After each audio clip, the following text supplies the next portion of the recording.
Shalom, Israel. Welcome again to Watchmen of the Faith Ministries. My name is Kasada Bach. Okay, I apologize for the delay in this teaching, Covenant of the Threshold, the blood of Yahushua. But we have to understand too, at the same time, now there's a lot going on in this month here. This month is called the month of Tishri, or the 7th month. Some people call it the Sabbath month. Again, the reason why they call it the Sabbath month, because again, it's the 7th month. So that's pretty easy to understand. But the significance of this month here is that we have 3 holy convocations that's happening in this month. And it is very, very important that we understand these feast days. We have the memorial of the blowing of the trumpet, we have the Day of Atonement, and we have the Feast of Tabernacles. These days are very, very important because the spring feast begins during Passover, and we have the fall feast beginning in the 7th month. And these feast days are rehearsals. I can't say that enough, so I'm going to say it again. These feast days are rehearsals, and we have to make sure that we acknowledge these feast days, because the groom is coming real soon, and the bride has to be ready when the groom comes. And the way that we show ourselves approved is making sure that we follow the laws, statutes, and commandments and understand the feast days, because the feast days are alluding to the coming of the Messiah. That is very, very important. Now, with that understood, I want to finish up again the covenant of the threshold, the blood of Yahushua, and I want to go to the book of Exodus, or the book of Shemot, the 21st chapter, and I'm going to be reading verses 1 through 6. This is about a marriage, all right, from the book of Bereshit all the way to the book of Revelation. And I have to also bring out, too, because this is very important, there's nothing wrong with the literal meaning of the scripture. I'm going to say it again. There's nothing wrong with the literal meaning of the scripture. It's just that what I'm trying to do here now is to let everybody know that there's a message behind the message. And it's very important, okay, that we understand the deeper meaning behind what's going on here. So without further ado, verse 1, it's as it reads, "Now these are the judgments which thou shalt set before them." The them is referring to the nation of Israel. "If thou buy a Hebrew servant, 6 years he shall serve, and in the 7th he shall go out free for nothing." Now, verse 2 is very, very important, because we have here verse 2 making reference to 2 important numbers. And these 2 numbers is the number 6 and the number 7. Numbers are very, very important in Hebrew. Everything means something in Hebrew, all right, which separates it from replacement theology, or the way that Christians break down the scripture. Hebrew is totally different. Everything means something. There's no such thing as a coincidence. Everything means something. For example, we know that the earth was created in 6,000 years. After the 6,000th year, we now move into the next year, which is the 7,000th year. But what I'm trying to point out here is that numbers mean something. And after 6 comes 7.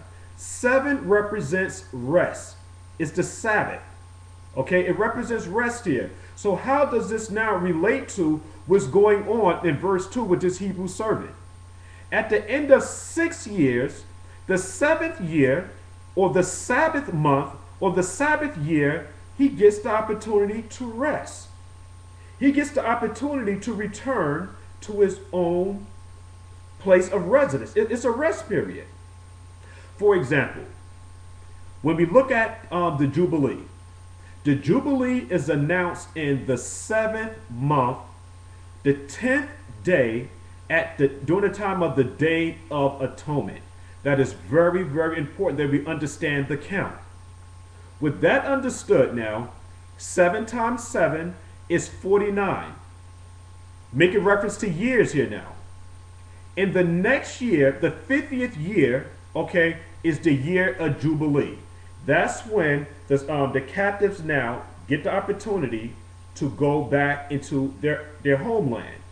Just like with the ministry of Yahushua. Yahushua began his ministry during now the Jubilee year to set the captives free.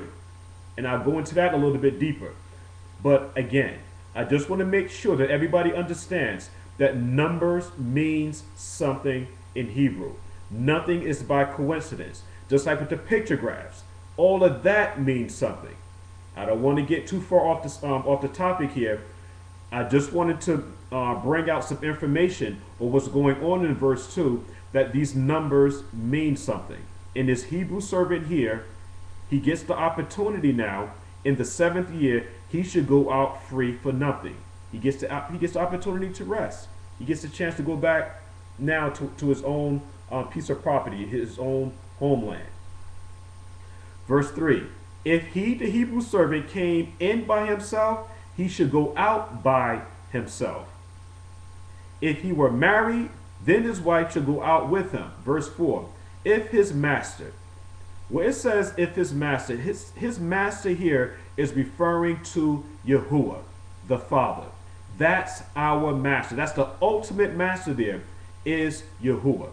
And the son of the master name is Yahushua.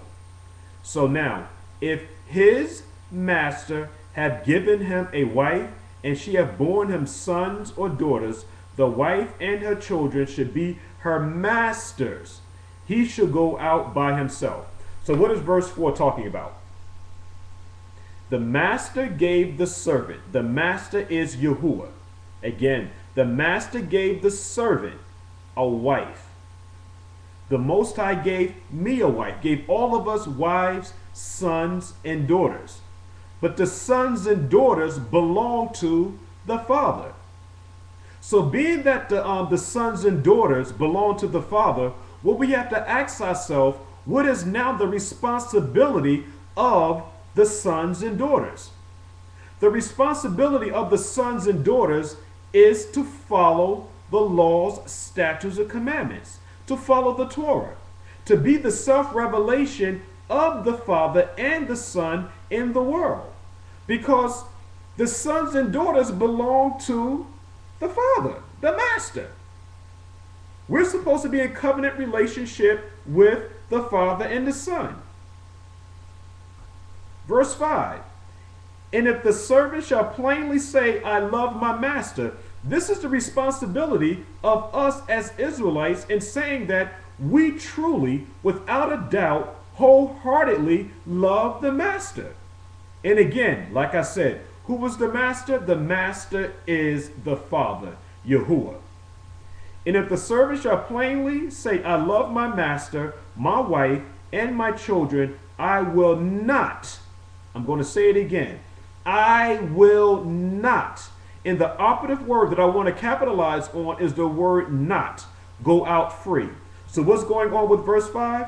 The servant is plainly saying, I love my master, and I love the gift that you gave me. And what is the gift, okay, that the Father gave the servant?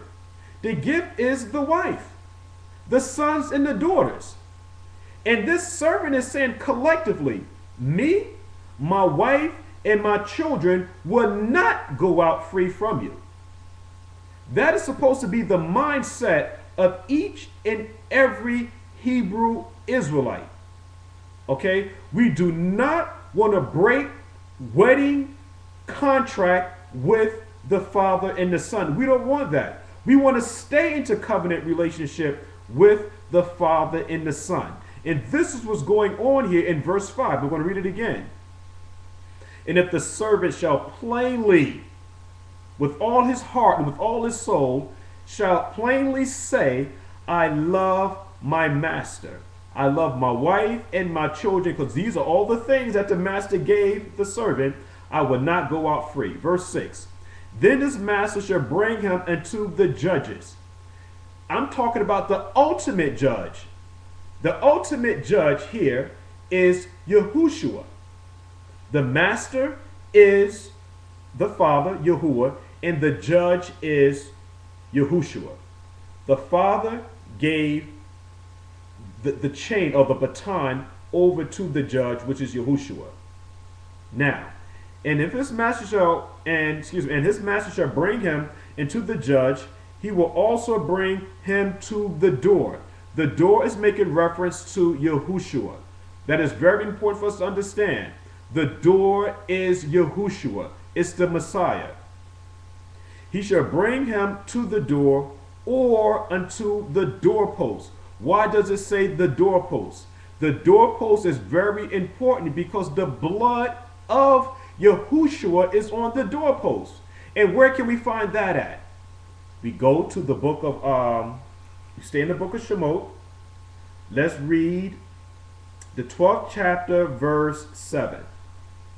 And they which is the nation of Israel should, should take of the blood and strike it on the two side posts. The same way that it talks about the side post and the doorpost is the same. But you're taking the blood. The blood is referencing, okay, YAHUSHUA. I can't elaborate enough on the importance of the blood of the Messiah. And it is very important for us to understand we are not to trample on the blood of YAHUSHUA. Because it is the blood of YAHUSHUA that saved us from that death penalty. Because the penalty of death for adultery is death. I'm going to say it again.